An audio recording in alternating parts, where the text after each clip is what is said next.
U.S. President Donald Trump has asked 46 United States attorneys to step down, including Preet Bharara, the high-profile Indian-American who is head of the Southern District of New York had jurisdiction over Wall Street. All were nominees of former President Barack Obama, and there was nothing unusual in their firing. Former President Bill Clinton had sacked more than 90 in a day, but some have objected to the manner in which the resignations were sought.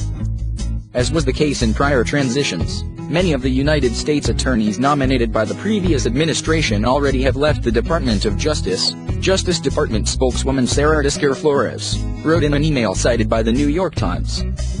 The Attorney General, Jeff Sessions, has now asked the remaining 46 presidentially appointed U.S. attorneys to tender their resignations in order to ensure a uniform transition.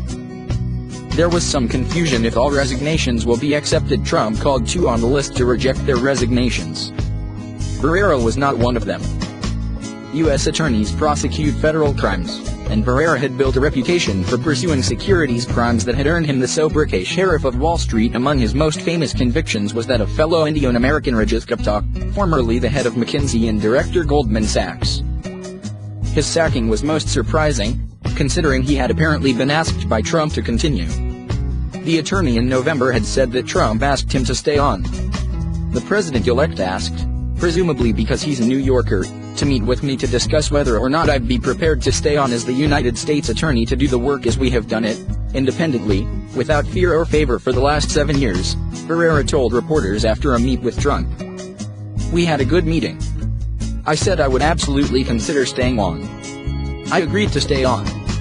I have already spoken to Senator Sessions, who is, as you know, is the nominee to be the Attorney General. He also asked that I stay on, and so I expect that I will be continuing to work at the Southern District. He was the first Obama appointee to have been asked to continue.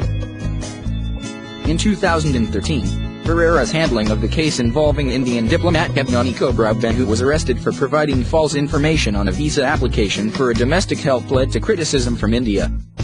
According to sources close to Bharara, the episode had irked the attorney, especially personal attacks by some in India who had accused him of being too aggressive in this instance.